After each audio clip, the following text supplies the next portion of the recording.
오늘 본문은 예수님께서 두 가지 예언을 하시죠. 첫 번째 예언은 예루살렘 성읍이 멸망할 것이다 라는 예언입니다. 그리고 두 번째 예언은 예수님께서 반드시 재림을 할 것이다 라는 예언입니다. 그리고 뒷부분에서는 그렇기 때문에 오늘 하루 너희는 이러이러하게 살아라 라고 예수님께서 가르치시는 장면이죠.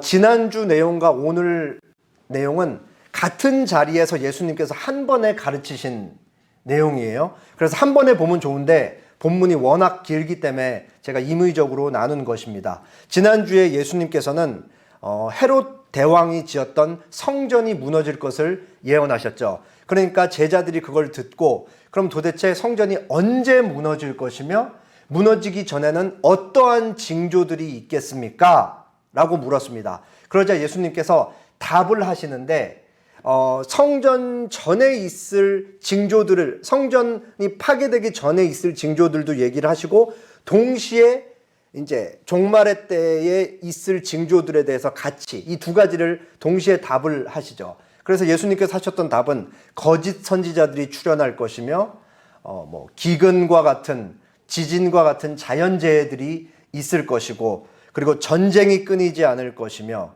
전염병이 돌 것이다. 그리고 하늘의 징조가 있을 것이다 라는 것을 말씀하셨습니다. 예수님께서는 이러한 징조들이 늘 있을 것이며, 그리고 이러한 징조들이 있기 전에 제자들이 당할 박해와 고난에 대해서 얘기를 하시고 약속을 주셨죠. 제자들은 세상의 집권자들 그리고 유대 기득권층들로부터 고난을 받을 것이다. 그러나 그 고난 받을 때 내가 너희에게 지혜와 구변을 허락하리라.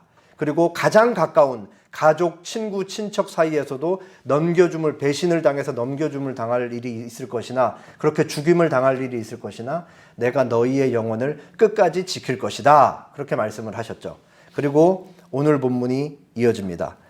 21장 20절에서 24절에는 예수님의 첫 번째 예언인 예루살렘 멸망은 어떠할 것인가 라는 장면이고, 21장 25절에서 28절은 예수님 재림 직전에 어떠한 현상이 있을 것이며 그 현상들이 있을 때 예수님이 재림할 것이다 라는 것을 설명하시고, 29절에서 33절은 예수님께서 무화과 나무의 비유를 드시면서 그러한 때가 올 때 너희는 미리 알라 라고 그렇게 얘기를 하시고, 34절에서 36절은 그러면 너희는 오늘 하루 어떻게 살아야 될 것인가를 말씀하시고, 37절에서 38절에 결론에 해당하는 내용이 나옵니다. 37절, 38절은 우리가 이미 예수님께서 예루살렘 성전에 들어가시고 20장과 21장에서 보았듯이 예수님께서 죽기 전 며칠을 어떻게 보내신지에 대해서 간략하게 소개하는 장면이에요. 내용. 그게 37절, 38절인데 낮에는 성전에 들어가셔서 거기에 모인 백성들을 가르치셨고 밤에는 나와서 감람산에서 쉬셨다 하는 내용입니다. 크게 어려운 내용이 없으니까 설교 말미에 다시 설명하진 않겠습니다. 오늘 말씀을 통해서 지난주에 이어서 종말의 때를 살아가는 신자의 자세에 대해서 계속 생각해 보도록 하겠습니다. 먼저 예수님께서 예루살렘 멸망의 때에 어떠할 것인지 예언하시는 장면인 20절에서 24절을 보도록 하겠습니다. 너희가 예루살렘이 군대들에게 에워싸이는 것을 보거든 그 멸망이 가까운 줄을 알라. 그때 유대에 있는 자들은 산으로 도망할 것이며 성내에 있는 자들은 나갈 것이며 촌에 있는 자들은 그리로 들어가지 말지어다. 이 날들은 기록된 모든 것을 이루는 징벌의 날이니라. 그날에는 아이 벤 자들과 젖먹이는 자들에게 화가 있으리니 이는 땅의 큰 환난과 이 백성에게 진노가 있겠음이로다. 24절 같이 읽을게요. 그들이 칼날에 죽임을 당하며 모든 이방에 사로잡혀가겠고 예루살렘은 이방인의 때가 차기까지 이방인들에게 밟히리라. 예수님께서 이제 지난주에는 예루살렘 안에 있는 성전이 무너질 것을 예언하셨죠. 이번에는 조금 더 확장을 하셔서 예루살렘 성읍 자체가 다 파괴될 것이라는 것을 예언하십니다. 제가 여러 차례 말씀드렸지만 실제로 주후 70년경에 로마 제국에 의해서, 로마 군에 의해서 예루살렘 성읍은 완전히 다 회파가 됩니다. 예수님께서 그걸 말씀하고 계신 거죠. 지금 예수님이 말씀하시는 그 시점, 제자들이 듣고 있는 시점에서는 약 40년 후에 있을 일이고, 오늘날 우리가 볼 때는 이미 역사 속에서 이루어진 일인 것이죠. 예수님께서 이 말씀을 하시면서 그때 어떠한 일들이 있게 될 것인지 구체적으로 상황을 예견하시고, 그리고 당부를 하십니다. 뭐라고 하시냐? 그때에 예루살렘이 로마 군에 의해서 다 포위되는 것을 너희가 볼 날이 올 것인데, 그러면은 그때는 예루살렘 성읍이 다 망할 것, 이 가까운 날이 온 줄을 너희가 깨달으라, 그렇게 알아라 라고 얘기를 하시죠. 그러면서 그때 유대에 있는 자들은 다 산으로 도망갈 것이며, 성읍이 로마 군에 의해서 완전히 파괴될 것이니까 그 성 안에 남아 있어서 죽음을 당하지 말라 이거예요. 그러니까 빨리 산으로 도망가라. 그리고 성내에 있는 자들은 다 나갈 것이며, 성 바깥에 촌에 있는 사람들은 예루살렘은 절대로 멸망할 일이 없기 때문에 그 안에 들어가서 피할 수 있을 것이라고 생각하지 말고 다 도망가라고 그렇게 얘기를 하시죠. 그러면서 이 날들, 멸망의 날들, 예루살렘 성읍이 다 파괴되는 날들은 기록된 모든 것을 이루는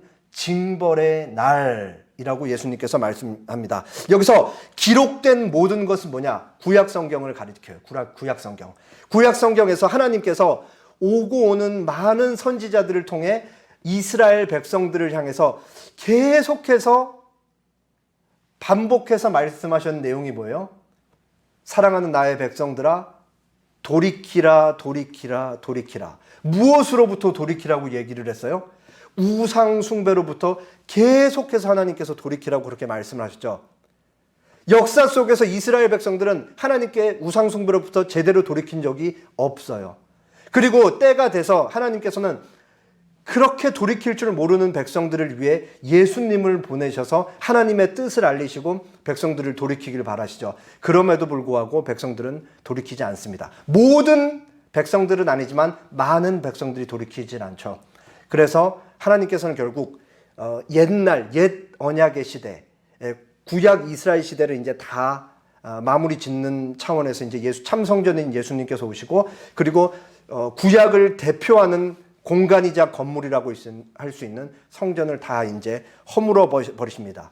그래서 여기가 그 징벌의 날이라는 표현을 통해 우리가 알 수 있는 것은 하나님께서 로마 제국을 사용하셔서 이스라엘을 심판하신다라는 것이죠. 구약 내내 반복되던 일들이 이제 하나님께서 로마 제국을 들어서 예루살렘이라는 성읍을 다 파괴할 것이다라고 하는 사실을 우리가 알 수 있습니다. 그리고 그날이 얼마나 맹렬하고 잔인할 것인지 예수님께서 그날에는 아이 벤 자들과 젖 먹이는 자들에게 화가 있을 것이니 땅에 큰 환난과 이 백성, 하나님의 백성, 유대 백성들에게 하나님의 진노가 임하겠습니다.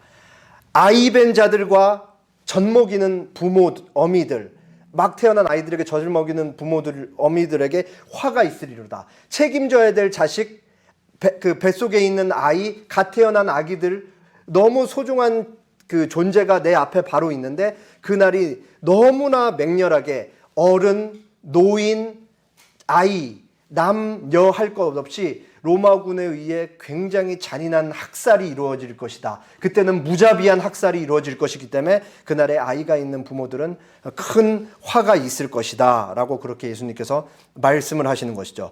그러면서 유대 백성들이 칼난의 죽임을 당하며 모든 이방에 사로잡혀 가겠고, 예루살렘은 이방인의 때가 차기까지 이방인에게 짓밟히리라. 이제 유대인들, 하나님의 백성을 상징하는 그 예루살렘, 예수님 당시에는 이제 거기가 전부였는데 거기까지 이제 다 멸망함으로써 이제 옛 시대에 살았던 구약 이스라엘 백성들, 하나님의 백성들의 시대는 다 끝났다. 그리고 이제 복음이 유대로부터 시작해서 이방인들에게 넘어가고, 이방인들 중에서 하나님께서 계획하시고 선택하신 백성들의 수요가 다 찰 때까지 예루살렘은 그렇게 이방인들에 의해서 짓밟히게 될 것이다 라고 예수님께서 예언을 하십니다. 그리고 실제로 이때 당시에 얼마나 잔혹하게 예루살렘이 멸망했는지 제가 이전에도 뭐 몇 번 그 요세푸스 기록에 의해서 소개를 했지만, 요세푸스라는 역사가가 실제로 그 AD 66년에서 70년 사이에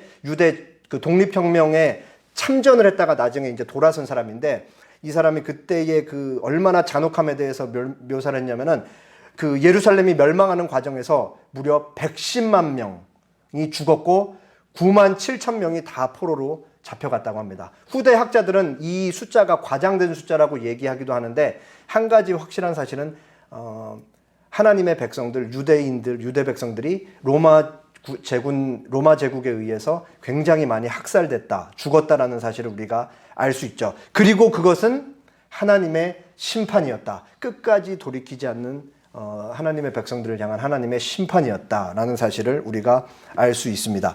이어지는 내용은 예수님의 두 번째 예언으로서 예수님이 재림하기 직전에 이 세상에 어떠한 일들이 있을 것인지 25절에서 28절, 제가 26절까지 읽을 테니까 여러분이 27절, 28절 읽어주시면 되겠습니다.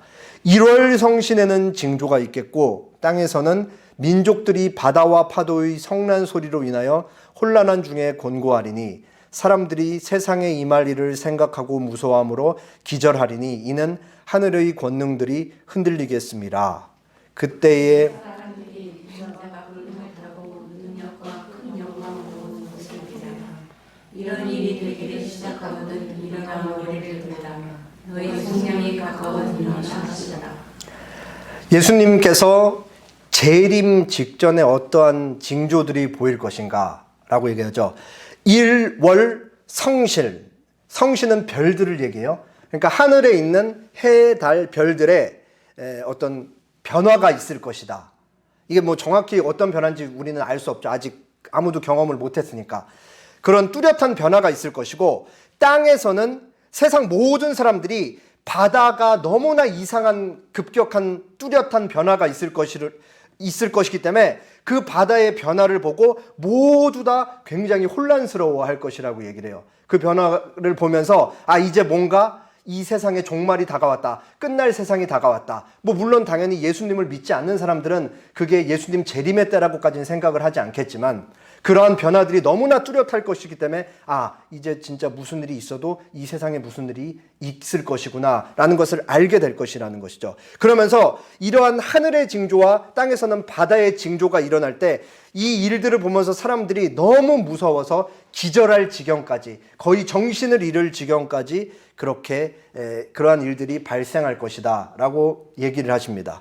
그러면서 예수님께서 이러한 일들, 하늘의 징조와 땅에서 바다의 온갖 그 성난 소리가 있을 그때 그것들과 함께 예수님이 구름을 타고 능력과 함께 올 것이다 라는 것을 말씀을 하시죠. 그러면서 이러한 일이 되기를 시작하거든 일어나 머리를 들라 너희 속량이 가까웠느니라. 예수님 재림 직전에 살고 있었던 사람들이 하늘의 뚜렷한 변화와 막 세상 땅에서 막 파도가 요동치는 것을 볼 때 이제 제자들, 예수님을 믿는 사람들은 예수님의 재림이 다가왔다라는 것을 알고 예수님이 이제 구름 타고 오는 것을 보실 때, 그때 하나님의 백성들, 예수님을 믿는 사람들은 고개를 들라. 왜 고개를 드냐? 너희의 속량이 가까웠다. 너희의 구속이 가까웠기 때문이다. 여기서 구속이라는 것은 이제 하나님의 백성들이 부활의 몸을 입고 영원한 하나님 나라에서 계속 살아갈 그 완벽하고 완전한 구속을 얘기를 하는 것이죠. 그래서 존 라일 목사님은 이런 얘기를 합니다. 그리스도의 재림의 징조가 불신자들에게는 아무리 무서운 것일지라도 참된 신자들은 두려워할 필요가 없다. 종말의 징조들은 그가 세상과 마귀와 죄로부터 완전한 구원을 얻을 때가 가까이 왔음과 곧 유혹과 죽음, 슬픔, 질병 등과 영원한 작별을 고하게 될 것을 상기시킬 것이다. 회개하지 않은 사람이 모든 것을 잃게 될 그날이 믿는 자에게는 영원한 상급에 들어가는 날이 될 것이다.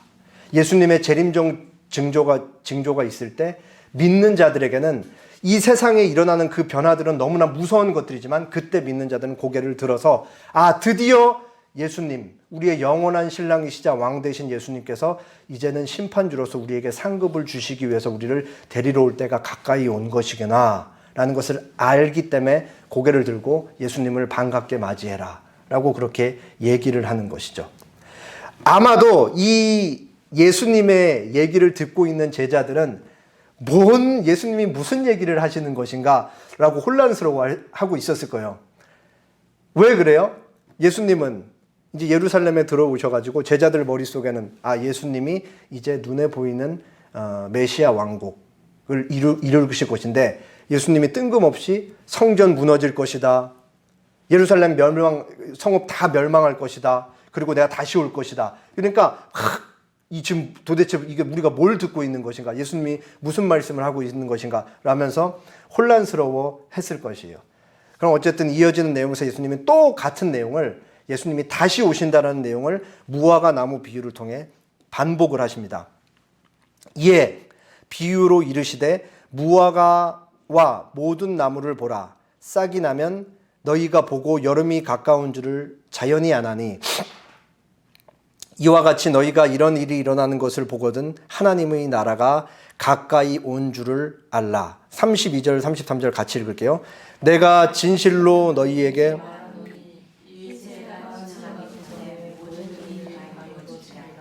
천지는 없어지겠으나 그의 말은 없어지지 아니하리라.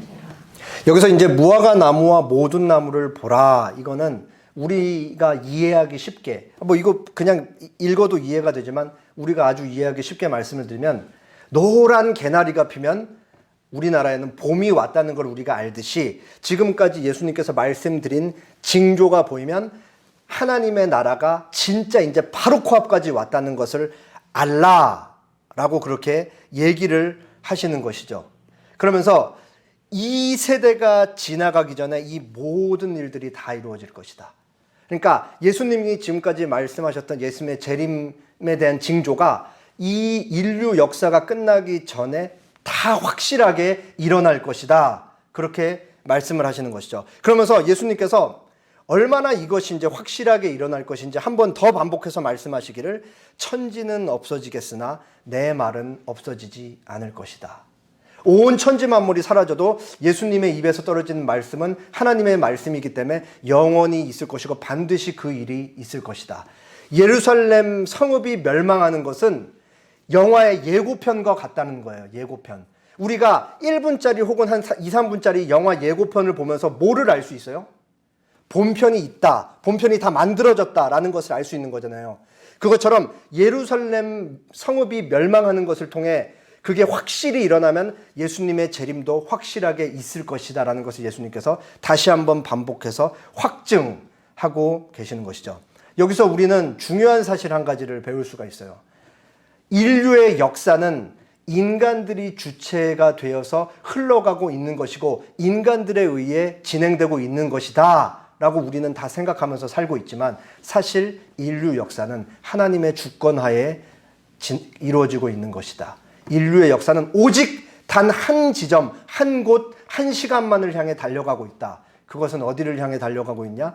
예수님의 재림 때만을 향해 달려가고 있다. 그리고 그것은 하나님이 정하신 그때에 일어날 것이다 라는 것을 우리가 알 수 있죠. 그리고 그때에는 모든 것이 다 끝나는 날이다. 우리에게는 영원한 왕국으로 들어가는 새로운 시작인 것이죠. 자, 이제 마지막 부분 보겠습니다. 제가 34, 35절 여러분이 36절 읽어주세요. 너희는 스스로 조심하라. 그렇지 않으면 방탕함과 술 취함과 생활을 염려로 마음이 둔하여지고 뜻밖의 그날이 덫과 같이 너희에게 임하리라. 이날은 온 지구상에 거하는 모든 사람에게 임하리라. 이러므로 너희는 장차 우리 모든 일을 행하고 인자 앞에 서도록 항상 기도하며 깨어 있으라 하시니라. 지금까지 예수님께서는 계속 먼 미래에 가깝게는 이제 약 40년 후에 있을 예루살렘 멸망 그리고 이제 언제인지는 모르지만 예수님의 재림 때에 대해서 얘기를 하셨죠. 그리고 이제 예수님은 완전히 시선을 돌려서 그러면은 예수님의 재림은 확실하게 있을 것인데, 너무나 확실하게 있을 것인데, 그러면 너희는 오늘 어떻게 살라라고 현재에 집중해서 얘기를 하세요. 그러면서 제자들이 어떻게 살할지 예수님께서 직접 적용을 하시는데, 두 개의 중요한 동사를 현재형으로 말씀하시고 또 명령형으로 말씀을 하시는 거죠. 그게 너희는 스스로 조심하라 라는 것이고, 항상 기도하면서 깨어 있으라 라는 것이 예수님의 두 가지 적용이에요. 먼저 첫 번째 적용이 뭐냐? 너희는 스스로 조심하라. 무엇으로부터? 예수님의 재림을 기다리는 사람들이 오늘 하루 매일 살아가는데 무엇으로부터 스스로를 조심하고 경계를 해야 되냐? 첫 번째, 방탕함이라고 얘기를 합니다. 여기서 방탕함은 술에 취해서 정신을 잃어서 무절제하게 살아가는 걸 얘기를 해요. 그러니까 뒤에 있는 술 취함이랑 연결되는 개념인 거죠. 우리가 보통 술을 많이 마셔서 인사불성 된다 그러잖아요. 인사불성이 몸에 어떤 일이 일어나는지 본인이 인지하지 못하는 상태를 얘기를 하는 거잖아요. 그러니까 술을 많이 마셔서 술의 지배를 당해서 생각하고 판단해서 뭔가 행동하지 못하는 것과 같은 행동을 하지 말라라고, 그렇게 이것부터로부터 조심하라고 첫 번째 얘기를 하는 것이죠. 그리고 두 번째는 뭐냐? 술 취함은 건너갈게요. 비슷한 얘기니까. 그리고 생활의 염려로부터 조심해라. 여기서 염려라는 단어가 근심, 걱정이라는 의미도 있는데 관심이라는 표현도 있어요. 관심. 그러니까 좁게 생각하면 무엇을 먹을까, 무엇을 마실까 때문에, 어떻게 살아야 될지 의식주 문제 때문에 고민하고 불안해하는 것도 있지만, 조금 더 적극적으로는 내가 눈에 보이는 것들 중에 내가 가질 수 있고 취할 수 있는 것들 중에 관심이 가는 것을 갖기 위해서 노력하는 것까지 포함이 되는 것이죠. 그것이 생활의 염려에 포함되는 내용들인 거예요. 그래서 방탕함, 술 취함, 생활의 염려로부터 마음이 둔하여지지 말아라. 여기서 둔하여지다는 건 엄청나게 무거운 짐에 짓눌려 갖고 움직이지 못하는 상태를 얘기를 하는 거예요. 그러니까 방탕함, 술 취한 생활의 염려 때문에 이것들이 마음을 너무 짓누르고 있어서 움직이지 못하는 상태가 되지 않도록 너희는 스스로 조심하라고 예수님께서 그렇게 적용을 하고 계신 것이죠. 일상의 생활로부터 지나친 염려를 하거나 또 지나치게 관심을 가져서 갖고 싶어 하거나, 아니면은 삶의 지배권을 쾌락과 향락, 술 취함, 방탕함에 넘겨주지 말아라. 그렇게 그것들로부터 너희는 스스로 조심하라 라고 얘기하죠. 왜 그러냐? 예수님께서 이어서 말씀하시기를, 뜻밖의 그 날, 예수님의 재림의 날이 덫과 같이 너희에게 임하리라. 덫. 우리가 지나다니는 아스팔트, 이 일반 도로 위에는 덫이 당연히 없죠. 근데 예를 들어서 우리가 산을 간다라고 생각을 해보세요. 여기 덫이 있겠다라고 생각하면서 계속해서 땅만 보고 가는 사람들이 있나요? 없는 거예요. 그냥 걸어가다가 덫은 밟는 순간 우리에게 치명상을 입히는 것이죠. 그러니까 여기서 방탕함, 술 취한 생활의 염려로부터 마음이 짓눌려서 정신을 못 차리면서 지배권을 그것들에게 넘겨주고 하나님을 온전히 쳐다보지 못하면서 살다가 예수님의 재림이 갑자기 임할 것인데, 그렇게 예수님의 재림을 맞이하지 말아라 라고 그렇게 예수님께서 말씀하고 계신 것이죠. 그러면서 예수님이 이 날은 온 지구상에 거하는 모든 사람에게 임하리라. 이러므로 너희는 장차 올 이 모든 일을 능히 피하고 인자 앞에 서도록 항상 기도하며 깨어 있으라. 그렇게 말씀하시죠. 예수님의 초림, 예수님의 재림. 예수님의 재림은 예수님의 초림과는 다르게 지구상에 살고 있는 모든 사람들이 동시에 볼 수 있게 임할 것이다. 예수님의 초림은 그때 당시에 동시대에 살고 있었어도 멀리 떨어져 있는, 중국에 사는 사람들은 예수님을 볼 수 없었죠. 왜? 예수님은 고대 이스라엘에만 지역적으로 와서 사셨기 때문에, 갈릴리에서 주로 사셨고 유대 땅만 왔다 갔다 가끔씩 하시면서 그렇게 사셨기 때문에 국지적으로 제한적으로 오셨잖아요. 근데 예수님의 재림은 초림과는 다르게 예수님께서 하늘에 구름을 타고 권능과 영광으로 오실 때는 동시에 세상에 살고 있는 모든 사람들이 다 똑같이 볼 수 있게 임할 것이다. 그렇기 때문에 너희는 그때를 준비하면서 예수님 앞에 당당하게 설 수 있도록 예수님을 믿는 자로서 매일매일 재림을 준비하는 자로서 예수님께서 세상을 심판하실 왕으로 오실 그날을 기대하면서 하루하루 살기 위해서 예수님께서 두 번째 얘기, 중요한 말씀을 하시죠. 적용. 항상 기도하며 깨어 있으라. 항상 기도하면서 깨어 있으라. 여기서 기도하라는 건 우리가 1초도 쉬지 않고 기도하라는 의미가 아니고 기도의 본질인 기도의 대상이신 하나님을 매 순간 의식하면서 살고 있으라 라는 것을 얘기를 하는 거예요. 하나님을 의식하면서 사는 것 자체가 항상 깨어 있는 것이죠. 하나님을 의식하지 못하게 하는 것, 술 취함, 방탕함, 생활의 염려로부터 내 정신을 다 빼앗기지 말아라. 하나님을 매일 의식하게 하는 것으로부터 내 모든 정신을 빼앗기게 하는 것으로부터 경계, 조심하기 위해서 항상 기도하고 깨어 있으라 라고 그렇게 예수님께서 재림을 기다리는 제자들의 삶에 적용을 하십니다. 오늘 본문에서 예수님이 말씀하시고자 하는 것은 아주 명확하죠. 예수님의 재림은 확실하게 있을 것이다. 근데 그 재림을 기다리는 하루하루의 삶은 어떠해야 되는지 예수님께서 그렇게 가르치시는 것이죠. 오늘 본문에는 제가 계속 반복해서 말씀드렸지 술 취함, 방탕함, 생활의 영려로부터 자신의 마음이 거기에 짓눌리지 않도록 경계하는 것, 그리고 매일 깨어서 하나님을 의식하면서 살아가는 것을 얘기를 합니다. 그것이 우리의 예수님의 재림을 기다리는 자들의 삶의 내용이 되어야 한다라고 얘기를 하는 것이죠. 그러면 제가 그 예수님께서 직접 적용하신 것은 결국은 우리의 마음의 문제이고 하나님과의 관계의 문제라는 것을 우리가 알 수 있습니다. 우리 마음의 좌소에 왕이신 하나님 한 분만 앉아 계시느냐로 귀결이 된다라는 것이죠. 나의 모든 생각과 행동의 시작과 끝이 오직 예수님으로 시작해서 예수님으로 끝나느냐라는 것을 우리가 늘 견지하면서 그렇게 살아가야 한다라는 것을 말씀하십니다. 마태복음 6장 33절에 우리가 아주 잘 아는 말씀 있죠. 그런즉 너희는 먼저 그의 나라와 그의 의를 구하라. 그리하면 이 모든 것을 너희에게 더하시리라. 이 말씀에 어떤 문맥에서 이 말씀이 나왔냐면 하나님께서 하나님의 자녀들의 삶은 다 지키신다. 그렇기 때문에 하나님의 자녀들은 이방인들, 하나님을 모르는 사람들과 같이 매일의 삶 속에서 무엇을 먹을까, 무엇을 입을까, 무엇을 마실까에 대해서 걱정하면서 살지 말라. 이걸 무려 2번이나 반복을 하세요. 그리고 그러면 어떻게 살아야 되냐? 하나님께서 다 책임지실 것이기 때문에 너희는 먼저 매일의 삶 속에서 하나님의 나라와 하나님의 의를 구하면서 살아라. 그렇게 말씀하신 거죠. 하나님의 나라와 하나님의 의를 구하면서 사는 삶은 무엇이냐? 하나님의 뜻, 계시된 하나님의 뜻에 매일매일 믿음으로 반응하면서 살아가는 것이 하나님의 나라와 하나님의 의를 구하는 것이죠.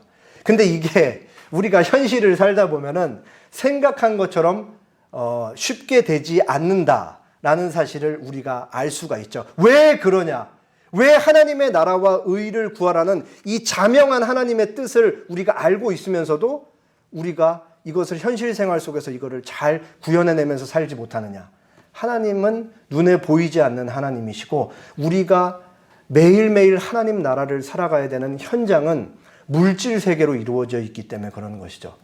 우리가 눈으로 보는 것, 귀로 듣는 것, 손으로 가질 수 있고 취하고 누릴 수 있는 모든 것은 다 물질로 이루어졌기 때문에 그래요. 이 지점에서 그리스도인들이 당하는 위협과 유혹과 시험들이 있는 거죠. 시험들.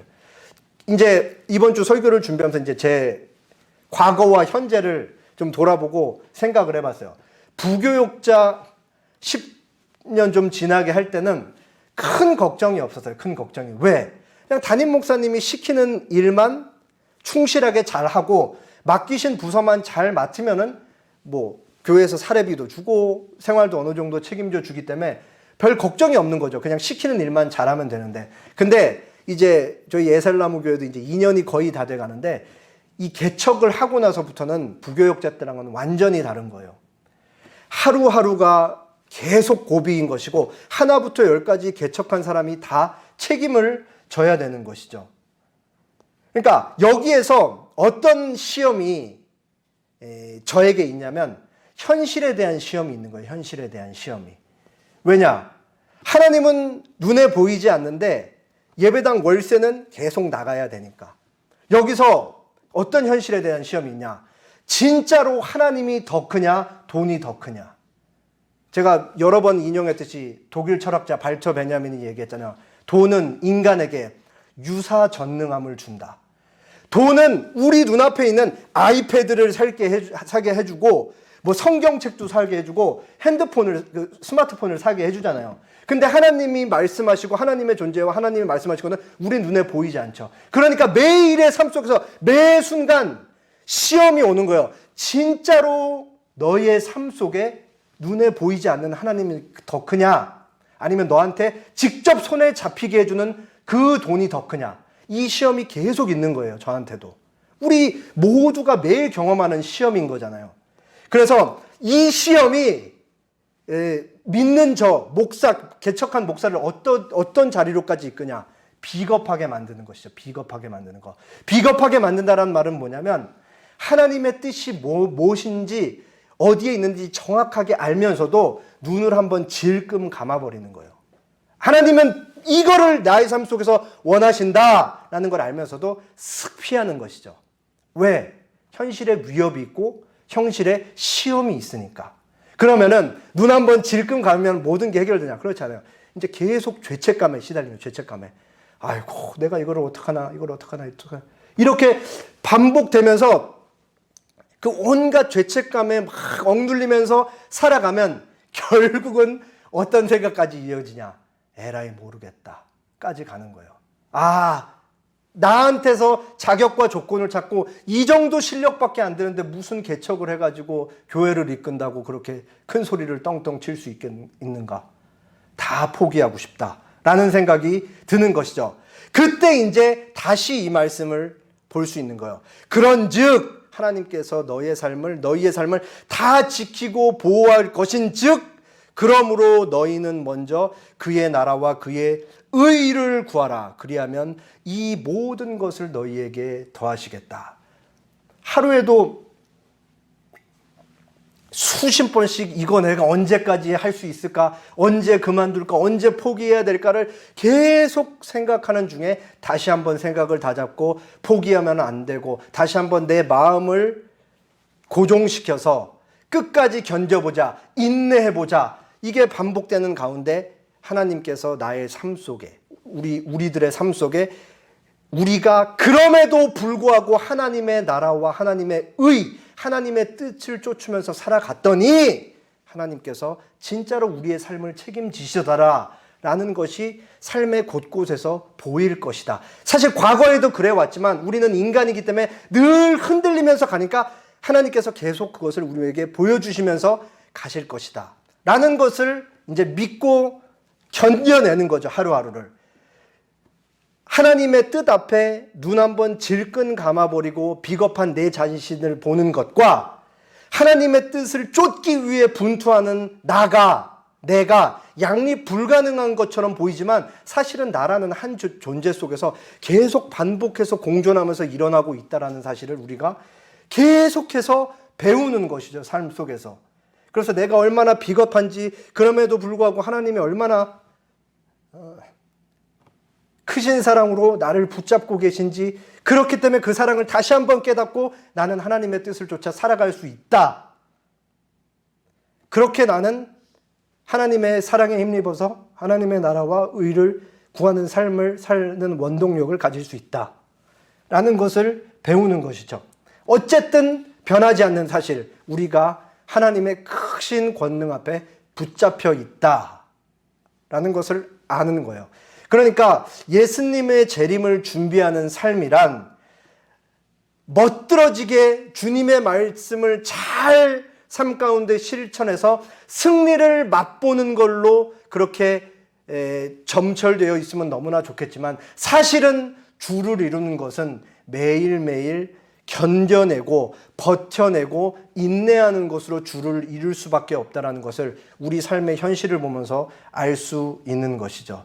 그럼에도 불구하고 하나님께서 한 가지 답은 확실하게 우리에게 주시는 것 같아요. 세상을 쫓을 때는 세상 속에는 답이 없다. 오직 우리가 구하는 인생의 모든 답이자 유일한 답은 오직 선하신 하나님 한 분에게만 달려있다. 하나님만이 갖고 있다. 라는 그 답은 우리에게 주시는 것이죠. 그 답 없이 이 길을 우리가 매일매일 쫓으면서 갈 수가 없는 것이죠. 그리고 이와 같은 삶이 매일 반복되면서 우리는 다시 한번 지난주 마지막 말씀이었던 인내로 너희의 영혼을 얻으리라. 인내로 너희의 영혼을 얻으리라 라는 말씀을 다시 한번 되새길 수 있는 것이죠. 제가 그 박영선 목사님이 해주신 이제 예화, 짧은 예화 하나인데 정확히 옛날에 좀 오래전에 들어서 기억이 잘 안 나요. 제가 그래서 나름 거의 그냥 내용만 맞춰서 각색을 좀 했습니다. 제 경험에 따르면 이제 보통 중고등학교 때 국어 시간에 많이 있었던 일이에요. 예를 들어서 이제 시에 대해서 그날 이렇게 쭉 배웠어요. 그리고 선생님이 잠깐 나갔다 올 테니까 너희는 자습을 하고 있어라 라는 숙제를 하나 주고 나가시죠. 30분 있다가 돌아오실 텐데 그 사이에 사랑에 대한 시를 쓰고 있어라. 그렇게 얘기를 하고 가시는 거예요. 그리고 선생님이 나가시죠. 그러면은 항상 그렇듯이 교실은 난리가 나잖아요. 와, 선생님이 나갔다. 그러면서 막 신나게 막 떠들고, 그럼 또 반면에 막 충실하게 앉아서 사랑에 대한 시를 쓰고 있는 아이들도 있는 것이고. 그리고 선생님이 돌아와요, 돌아 안 와요? 선생님이 돌아오죠. 선생님이 돌아오자마자 선생님은 아주 간결한 얘기만 하시는 거예요. 시 제출, 수업 끝. 그게 바로 예수님의 재림인 것이죠. 우리가 이 땅에서 예수님의 재림을 기다리면서 얼마나 하루를 충실하게 살아가느냐. 그 충실한 삶의 기회는 우리가 이 땅에서 살아가는 삶이 전부이다 라는 것을 우리가 알 수 있죠. 우리가 예수님께 죽어서 먼저 가든 예수님께서 우리에게 먼저 오시든 어쨌든 기회는 오늘 하루 밖에 없다라는 것을 우리가 알 수 있죠. 제가 여러 번 한 3번 정도, 2번 정도 앞에 소개했었던 로완 윌리엄스 104대 영국 캔터베리 대주교, 영국 국교회 수장이죠. 우리가 제자로서 산다라는 것이 무엇인지를 이렇게 얘기를 했습니다. 제자, 곧 배우는 자가 된다는 것은, 예수님의 제자가 된다는 것은 쉬지 않고 바라보며 귀 기울여 듣는 일로 이루어지는 삶의 상태를 말합니다. 매일 예수님에 대해서, 예수님은 무슨 말씀을 하셨나, 예수님은 어떻게 사셨나 라는 것에 대해서 쉬지 않고 바라보며 계속해서 예수님의 삶의 행적과 말씀에 귀를 기울이는 것으로 이루어지는 삶의 상태, 그것이 곧 예수님을 쫓는 제자의 삶이다. 그리고 제자가 된다는 것은 행위가 발생하고 관계가 형성되도록 하는 것이며, 하나님 아버지의 행위가 아들 예수님을 통해 이루어졌듯이 그리스도의 행위가 우리를 통해 이루어지는 것을 뜻합니다. 예수님께서 이 땅에서 사셨을 때 끊임없이 하나님의 사랑하심과 하나님의 자비하심과 하나님의 공의로우심을 계속 드러내는 삶을 살으셨듯이 우리는 이 땅에서 살아갈 때 예수님께서 어떠하게 하나님을 드러내신 것을 우리가 삶 속에서 드러내면서 사는 것이다. 그것이 바로 제자의 삶인 것이다. 우리는 하나님의 뜻을 알고 있지만 삶 속에서는 매일 비명을 지르면서 절규하면서 살 수밖에 없을 거예요. 왜? 우리가 너무나 연약하고 하나님의 뜻을 온전히 지켜내기에는 너무 실력이 없기 때문에. 그럼에도 우리는 우리의 신분을 망각할 수는 없는 거죠. 우리가 하나님의 자녀라는 신분, 우리가 예수님의 제자가 되었다는 이 신분에는 여전히 변함이 없는 거예요. 그렇기 때문에 내 실력과 내가 가진 능력으로는 하나님의 뜻을 온전히 지켜낼 수 없는 이 한쪽이 우리를 우리가 갖고 있는 것이고, 그럼에도 불구하고 견뎌내고 참고 인내하면서 다시 한번 마음을 잡고 하나님의 뜻을 쫓아 제자로 살아가야 되는 그 결기와 투지는 동시에 또 갖고 있어야 되는 것이죠. 이 두 가지를 계속 왔다 갔다 하면서 사는 것이 결국은 하나님의 나라와 하나님의 의를 구하는 삶일 것이다 라는 것을 말씀을 통해 배울 수 있습니다. 다 함께 기도하겠습니다.